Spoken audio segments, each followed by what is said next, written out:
اعوذ باللہ من الشیطان الرجیم بسم اللہ الرحمن الرحیم۔ نمبر 2، اس کی وجہ سے صلح کے بعد امام نے قیام نہیں کیا ہے، امام حسن مجتبی علیہ السلام کے بعد، تو اس کی دوسری وجہ ہے کیا ہے کہ معاویہ کی دکھاوے کی دینداری۔ بظاہر وہ کیا تھا؟ دیندار تھا، لیکن اصل میں دین سے اس کا کوئی رابطہ نہیں تھا۔ نہیں تھا۔ یعنی یزید کے دور میں امام حسین علیہ السلام کا قیام اس قدر پرشور اور ہیجان انگیز تھا۔ پرشور یعنی باقاعدہ ایک تو اس ہنگامے طرح کے وہ ساتھ تھا، یعنی ایسا نہیں تھا چھپا ہوا کوئی قیام امام حسین علیہ السلام کا تھا، کہ ابھی تک اس کی یادیں لوگوں کے دلوں میں زندہ ہیں۔ اور جیسا کہ ہم دیکھتے ہیں کہ صدیاں گزر جانے کے بعد بھی ابھی لوگ شہدائے کربلا کو اپنے لیے نمونۂ عمل قرار ہمارا دیتے ہیں۔ فرمان جی۔ اگر آپ دیکھیں گے محرم الحرام کے پوسٹر میں تو آپ کو دکھے گا کہ گاندھی نے کیا کہا، نیلسن منڈیلا نے صحیح ہے ان کے لیے کیا کہا، وہ تمام چیزیں جو ہیں وہ بتائی، یعنی پوسٹر پہ نظر آ جائیں گی کہ دنیا کے رہنما نے باقاعدہ امام حسین علیہ السلام سے کس طرح سے سبق حاصل کیا ہے۔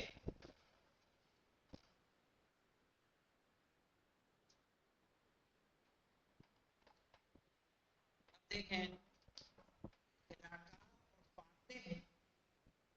ظاہر کرنے میں ان سے الہام حاصل کرتے ہیں، یعنی اپنے آپ کو اگر جیتا ہوا بتانا ہے تو آپ کو کس سے سبق لینا ہے؟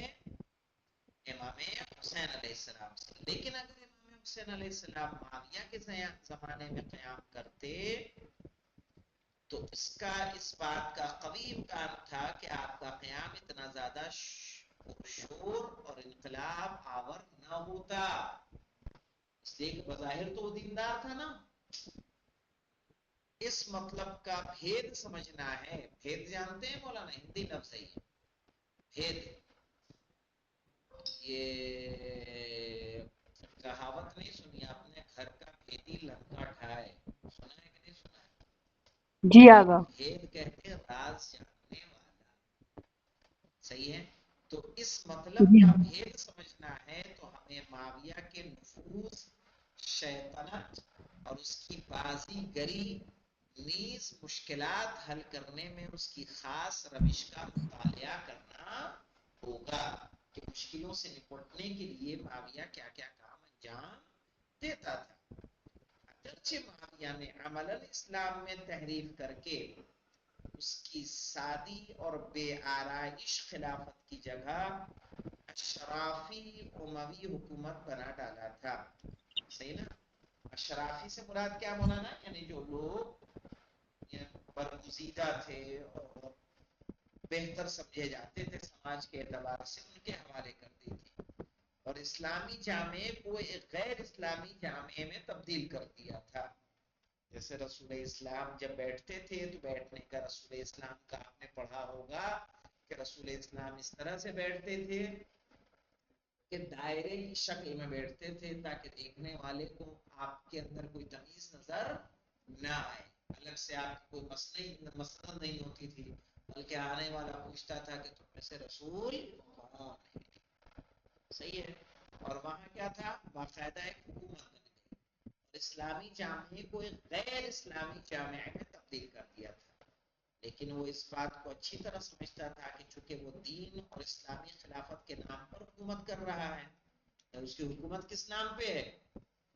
اسلام کے نام پہ ہے، لہٰذا اسے ایسے کاموں میں مرتکب نہیں ہونا چاہیے کہ لوگ اس کو دین سے، جس کے نام پر وہ حکومت کر رہا ہے، جنگ کے نام سے تعبیر کریں کہ یہ دین سے کیا کر رہا ہے؟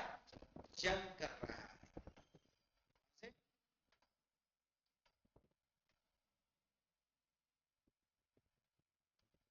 اور دیکھیے بلکہ اس بات کو ضروری سمجھتا تھا کہ ہمیشہ اپنے اعمال کو دینی رنگ دے تاکہ اس کے اعمال منصب سے ہم ہو سکے، یعنی دینی رنگ دیتا تھا، کیونکہ اس کی حکومت کس کے نام پہ تھی؟ مسلمانوں کے نام پہ تھی۔ تو اگر وہ مسلمان اپنے آپ کو ظاہر نہ کرتا تو اس کو کیا سمجھتے کہ دین سے برسر پیکار ہے۔ جیسے آپ نے 11ویں امام حسن عسکری علیہ السلام کے زمانے میں وہ قحط والا واقعہ پڑھا کہ نہیں پڑھا؟ سنا ہوگا قحط والا واقعہ۔ ارے کہ اور راہب آیا، اس نے دعا کی، ہاتھ پھیلایا، بارش ہونے لگی۔ مسلمان نماز پڑھ رہے تھے، بارش نہیں ہو رہی تھی، تو لوگ جو ہے جن کے عقیدے متزلزل ہو گئے۔ اس وقت امام حسن عسکری علیہ السلام کہاں تھے؟ قید و بند کی زندگی گزار رہے تھے۔ انہیں قید سے رہا کیا گیا، آ کے آپ نے کہا کہ اس کے ہاتھ میں جو کچھ ہے لے لو، اور پھر آپ نے نماز پڑھی، دعا کی تو بارش ہوئی۔ آپ نے یہ بھی بتایا کہ بادل کہاں جائے گا کہاں نہیں جائے گا۔ تو وہاں ایک نقطہ یہ بتایا جاتا ہے کہ بادشاہ نے امام سے مدد مانگنے کے لیے نہیں کی تھی، وہ حکومت کس لیے کس پہ کر رہا تھا؟ وہ حاکم کس کا تھا؟ مسلمانوں کا۔ اب مسلمان ہی لوگ نہ بچیں گے تو حاکم کس کا رہے گا؟ اگر لوگوں کا عقیدہ اسلام سے ہٹ کے عیسائیت کی طرف چلا جائے کہ یہی سچا مذہب ہے، ہم نے نماز پڑھی، اس نماز استسقاء بارش نہیں ہوئی، ایک دن پڑھی، 2 دن پڑھی، 3 دن پڑھی۔ عیسائی آیا، ایک دن بارش ہوئی، 2 دن بارش ہوئی، 3 دن بارش ہوئی، تو اس کا مطلب کہ ان کا عقیدہ کیا ہے؟ صحیح ہے۔ ایسے میں لوگ کدھر جا رہے تھے؟ عیسائی کی طرف۔ اسے اپنی خلافت کا خطرہ ہوا، جس کی وجہ سے امام حسن عسکری علیہ السلام کو قید سے باہر نکالا کہ اگر لوگ ہی مسلمان نہ بچیں گے تو ہم خلیفہ کا ہے، حکومت کس پہ رکھیں؟ وہی حال کس کا تھا؟ معاویہ۔ معاویہ اگر اپنے آپ کو اسلام مسلمان ظاہر نہ کرتا، ظاہری اسلام کی نمائش نہ کرتا، تو حکومت کس کے نام پہ کرتا؟ حاکم تو مسلمانوں کا ہے نا۔ وہ ایسے کاموں کو کہ جن کو شرعی رنگ نہیں دے سکتا تھا، سن لے مولانا، وہ ایسے کاموں کو جن کو شرعی رنگ نہیں دے سکتا تھا ان کو خلوت میں انجام دیتا تھا۔ خلوت جانتے ہو نا؟ تنہائی میں، یعنی ایسی چیزیں جن کی وہ شرعی تعویل نہیں کر سکتا تھا کوئی، تو تنہائی میں انجام دیتا تھا، کسی کے سامنے نہیں۔ اسی بنا پر امام حسین علیہ السلام اگر اس کے دور میں ہتھیار بند قیام کرتے تو آسانی کے ساتھ آپ کے اس قیام کو عام لوگوں کے سامنے ایک سیاسی اختلاف اور حکومت و اقتدار حاصل کرنے کی کشمکش کے نام سے تعبیر کر سکتا تھا۔ کون؟ معاویہ، بجائے اس کے کہ باطل کے مقابلے میں حق کا قیام سمجھا جاتا۔ ظاہر اسی وجہ سے امام حسین علیہ السلام نے معاویہ کے خلاف قیام نہیں کیا۔ ایک سوال ہے کہ نہیں ہے بھائی؟ 10 سال معاویہ امام کے سامنے ہے نا، 50 سے 60، 50 میں امام حسن مشتبہ کی شہادت ہے، 60 تک معاویہ ہے نا، 61 میں امام قیام کر رہے ہیں۔ اس 10 سال کے عرصے میں کیوں نہیں قیام کیا ہے؟ سمجھ میں اس وجہ سے معاویہ کیا کرتا تھا؟ بظاہر اپنے آپ کو اسلامی کام میں ظاہر کرتا تھا، جس سے لوگ ورغلا جاتے تھے۔ اگر امام اس وقت قیام کرتے تو لوگ امام کو غلط سمجھ جاتے، حکومت کی لالچ میں انہوں نے قیام کیا ہے، وقت باطل کی وہ جان شمار نہیں ہوتی۔ معاویہ کی حکومت کے خلاف جد و جہد، لیکن ایسا بھی نہیں کہ امام جو ایک دم خاموش بیٹھے، باقاعدہ آپ نے کوششیں کی ہیں، اعتراضات کیے ہیں، خط لکھے ہیں، یہ دیکھتے ہیں، لیکن ان تمام موانع میں سے کوئی بھی اس بات کا سبب نہیں بنا، لیکن ان تمام موانع میں سے کوئی بھی اس بات کا سبب نہیں بنا کہ امام حسین علیہ السلام معاویہ کی ایجاد کی ہوئی بے شمار بدعتوں اور اس کے ظلم و ستم کے مقابلے میں کیا رہے؟ خاموش رہے۔ بلکہ آپ نے ایسے گھٹن جانتے ہیں مولانا؟ گھٹن جانتے ہیں؟ گھٹن سانس لینے میں کیا ہوتی ہے؟ تکلیف۔ کہہ رہے ہیں بلکہ آپ نے ایسے گھٹن بھرے حالات میں کہ جب کسی شخص میں بھی اعتراض کرنے کی جرت نہیں تھی، جتنا ہو سکتا تھا معاویہ کے مظالم کے مقابلے میں جد و جہد اور مخالفت کی آواز بلند کی۔ یہاں پر معاویہ کی حکومت کے خلاف امام حسین کے مبارزوں میں سے 3 کو بطور نمونہ پیش کرتے ہیں۔ یزید کی ولی عہدی کی مخالفت، سمجھ میں آیا؟ اور کس کی مخالفت کی ہے؟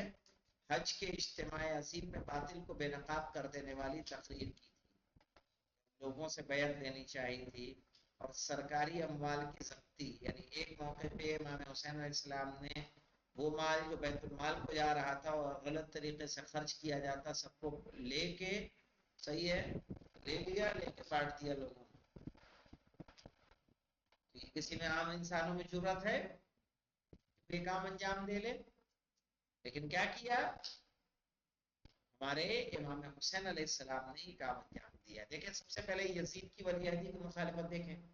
معاویہ نے اپنی زندگی کے آخری دنوں میں اپنے بیٹے یزید کو ولی عہد مقرر کیا۔ ولی عہد جانتے کس کو کہتے ہیں؟ کہ جو بادشاہ ہے اس کے بعد مرنے کے بعد یہی کیا ہوگا؟ خلیفہ ہوگا، اور سعی بلیغ کے ساتھ لوگوں سے اس کے لیے بیعت لی، لیکن امام حسین علیہ السلام نے اس کی بیعت نہیں کی۔ معاویہ کے دور میں بھی یزید کی بیعت نہیں کی۔ معاویہ نے وسیع پیمانے پر اپنی کاوشیں جاری رکھتے ہوئے یزید کی ولی عہدی کو مستحکم کرنے کی غرض سے مدینے کا سفر کیا، تاکہ مدینے کے لوگوں سے، بالخصوص اس شہر کے بزرگ شخصیتوں سے کہ جن میں امام حسین سر فہرست تھے، یزید کے لیے بیعت لے سکے۔ اس نے اس شہر میں داخل ہونے کے بعد حسین ابن علی اور عبداللہ ابن عباس سے ملاقات کی۔ عبداللہ ابن عباس کیا تھے؟ چچا۔ کس کے چچا؟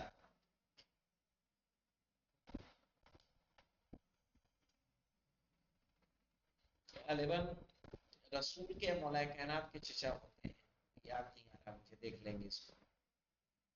اور گفتگو کی جو مفسر قرآن ہے، گفتگو کے درمیان یزید کی ولی عہدی کے مسئلے کو پیش کرتے ہوئے اس بارے میں آپ حضرات کی رضامندی حاصل کرنے کی کوشش کی کہ حسین ابن علی نے اس کی باتوں کے جواب میں ایک تمہید کے بعد اس طرح فرمایا کہ جو کچھ تم نے یزید کے کمالات اور امت اسلام کے امور سرانجام کے لیے اس کی لیاقت کے بارے میں کہا، میں سمجھ گیا، صحیح نا، کہ وہ لائق، بہت زیادہ لائق ہے۔ تم نے یزید کی اس طرح ثنا و توصیف بیان کی جیسے ایسے شخص کو پہچانوا رہے ہو کہ جس کی زندگی لوگوں سے پوشیدہ ہے، یا ایسے غائب کی خبر دے رہے ہو کہ لوگوں نے اسے دیکھا نہ ہو۔ یعنی یزید کے بارے میں آپ ایسا بتا رہے ہیں جیسے کوئی یہاں موجود نہیں ہے، اتنی تعریفیں ہو رہی ہیں اس کی، اور یا اس کے بارے میں خبر دے رہے ہیں کہ جو کیا ہے، پوشیدہ ہے، لوگ اس کے بارے میں جانتے نہیں، اور فقط تم ہی اطلاع رکھتے ہو اس بات کی۔